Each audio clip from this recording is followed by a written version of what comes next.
students, welcome to Chemistry Fundamentals.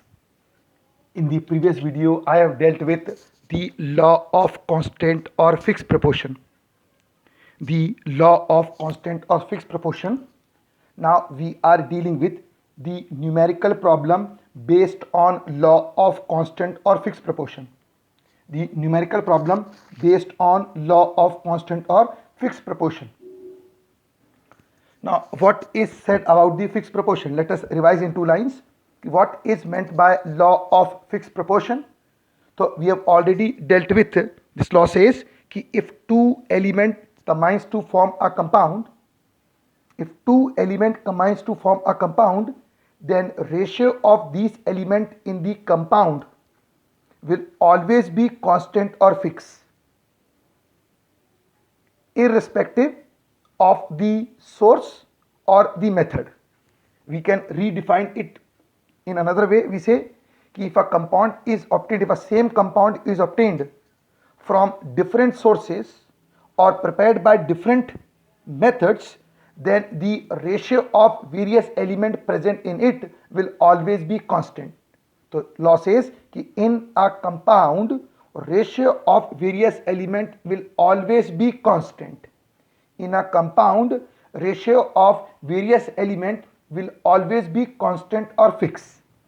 So let us begin with a numerical based on this. Suppose if a question is given 1.375 grams of copper oxide when heated with hydrogen produced 1.098 grams of metallic copper. In another experiment, 1.476 grams of copper oxide when heated with hydrogen, it produced 1.179 gram of metallic copper. 1.179 gram of metallic copper. Prove that these results are in accordance with law of constant or fixed proportion. So there are two set of experiment. In one experiment, 1.375 gram of copper oxide is giving 1.098 grams of metallic copper. In another experiment, 1.476 grams of copper oxide is giving 1.179 grams of metallic copper, and we have to prove that law of constant proportion is applicable. So let's begin with the solution. We are dealing with first experiment and then the second experiment. So in the first experiment, copper oxide is being heated with hydrogen. As the result, H2 and O, this O and this H goes in form of water molecule. This H and this O goes in form of water molecule, and this copper oxide convert into metallic copper. So the weight of copper oxide given is 1.375 grams and weight of copper given is 1.098. So let us convert these weight into percentage. So weight of copper metal produced, the weight of copper metal produced, it is 1.098 grams. Weight of copper oxide taken is 1.375 grams. Therefore, percentage of copper in copper oxide is, the percentage of copper in copper oxide is weight of copper, that is 1.098 upon the weight of copper oxide, that is 1.375 into 100, gives you the percentage of copper, that is 79.8%. The percentage of copper is 79.8%. Therefore, what would be the percentage of oxygen in copper oxide? The percentage of copper in copper oxide, it is percent per 100. So out of 79.8 per 100, therefore percentage of oxygen in copper oxide would be 100 minus 79.8, that is 20.2%. So the percentage of copper is 79.8, that of oxygen is 20.2 for the first experiment. Now let's deal with second experiment. In the second experiment again, copper oxide is being heated with hydrogen to obtain copper. Copper oxide is being heated with hydrogen to obtain copper. Again, this O from here and H2 from here goes in form of water molecule. copper oxide converts into metallic copper. So as given in the question, 1.476 gram of copper oxide, 1.476 gram of copper oxide produced 1.179 grams of copper.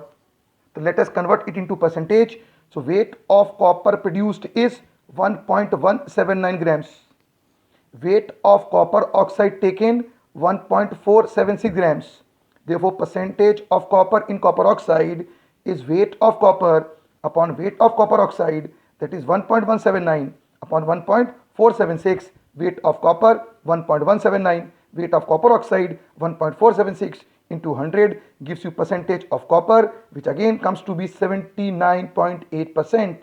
Therefore, the percentage of oxygen in copper oxide, the percentage of copper in copper oxide would be the percentage of oxygen in copper oxide. The percentage of copper in copper oxide is 100 minus 79.8, that is 20.2.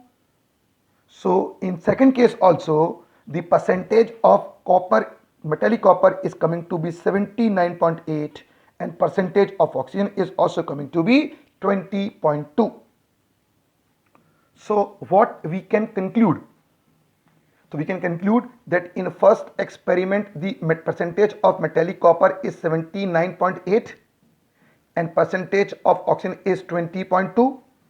In the second, the percentage of metallic copper is again 79.8, percentage of oxygen is 20.2. Hence we can say in first experiment copper and oxygen are respectively, in first experiment copper and oxygen are respectively 79.8% is to 20.2%.